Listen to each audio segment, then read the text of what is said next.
Okay, so before we can determine whether or not a character is static, dynamic, round, or flat, we need to be able to identify some of the 5 characteristics or traits about that character that describe them in a way that helps us to understand who they are and what their characterization identity might be.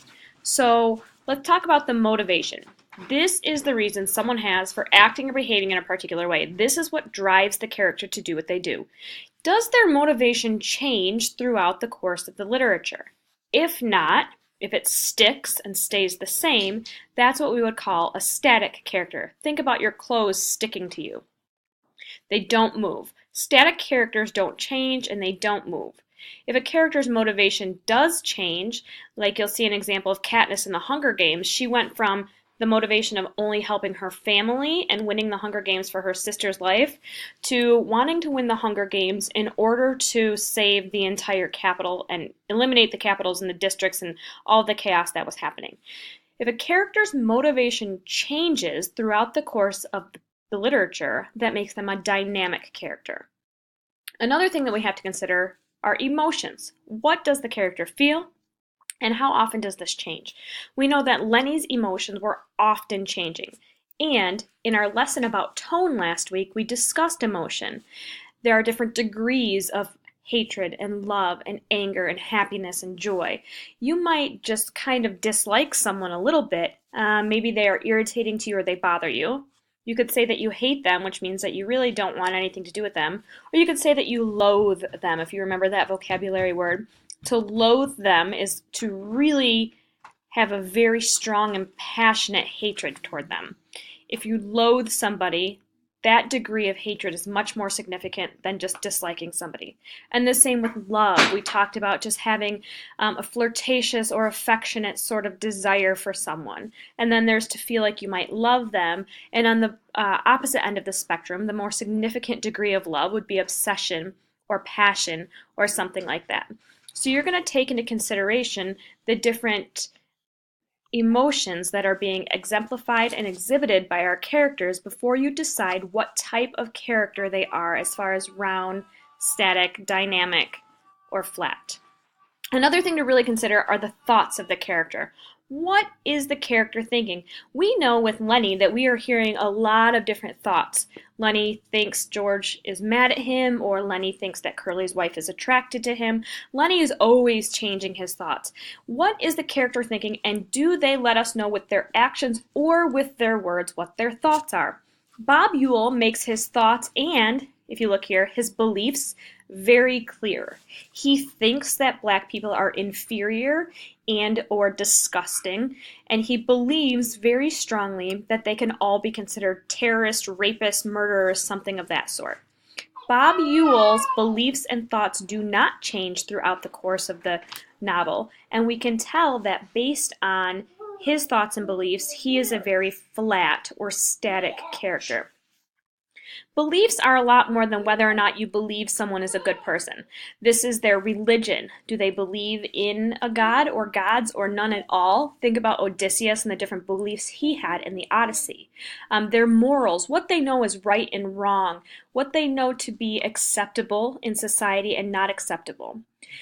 Some of Odysseus's biggest internal conflicts happened because he questioned his beliefs or didn't act on his beliefs, what he knew was right and wrong.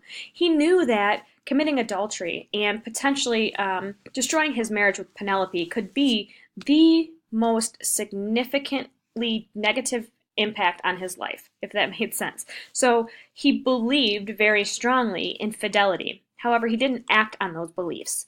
He did change quite a bit throughout the course of the Odyssey, and we can see that that made him a very dynamic character. He's also the protagonist, so that makes him the main character, and, as we'll talk, he was also his own antagonist in quite a few situations. The last thing that you're going to consider when we're talking about the traits that indicate whether or not someone is a static or dynamic character is how does the character live? What is their lifestyle like? Do they change this during the course of the text? I want you to take a second and think about George and Lenny with their lifestyle. We know that in the beginning of Mice and Men, they had a semi-comfortable lifestyle. They decide to try this farming thing, and Lenny gets him into a little bit of trouble, right? So they become migrant workers. As we discussed about migrant workers, their lifestyle is constantly changing because where they live is constantly changing. Sometimes they're comfortable in their lifestyle, they have enough money, they have a place to live, they have food to eat, they have people to take care of them or to take care of, but that changes frequently as their jobs and their ability to maintain employment changes. So just think about that. Do any of the previous traits affect the character's lifestyle? Does their emotion affect their lifestyle? Does their motivation affect their lifestyle, their thoughts, or their beliefs? We see that in the Odyssey, Odysseus' lifestyle was consistently changing because his motivation changed a little bit. He initially only wanted to go to the war to win the war and gain a little bit of fame. He then found himself in all these different predicaments that caused his motivation to shift from winning the war or having his claim to fame to perhaps spending some time being comfortably in love on Calypso's island to making it home to see his wife and his son. He really wanted Telemachus to see him be this wonderful warrior. And throughout the course of the epic, we kind of see Odysseus' motivation shift. So his emotions got in the way of his motivation quite a bit, and that altered his lifestyle.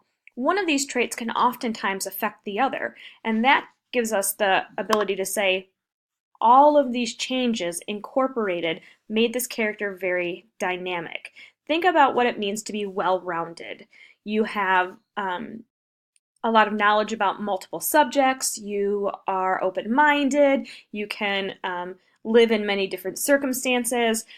Odysseus exemplified this in a few different ways, but to be well-rounded is to be able to identify with the 5 things that we've talked about here: emotions, thoughts, motivations, beliefs, and lifestyles. So we're going to get into our lesson about characterization in literature and what it means to be characterized as a specific type of character. I really want you to pay attention to the video that you're going to access next. You're going to take some time watching this fun little Powtoons video, and you're going to answer the questions through your Play Pause It account. If you have any questions, concerns, or comments, please feel free to shoot me an email or a SharePoint message right away, and that way I can touch base with you before you get too far into the lesson. When you come into class tomorrow, you're going to be prepared to work with your shoulder partner groups or your pod groups to develop a graphic organizer that indicates what type of characterization applies to each of the characters of the novels, literature, or poems that we've read so far this year. So enjoy your next 5 or 6 minutes of video. Take your time. I'm hoping that it'll take you about 20 minutes or so to get through the worksheet, because you should be stopping and rewinding and thinking about all of the answers before you just jot them down in your guided notes. So if you didn't pick up guided notes in class, I want you to make sure that you access them on your SharePoint in our 9th grade file folder under your class, and complete it digitally. If you print it out and bring it in, that's fine, or you reshare it with me in SharePoint so that I can give you a grade in eSchool for that, and it'll be linked to your student portal. So like I said, if you have any questions, comments, or concerns, touch base with me and we will get everything going.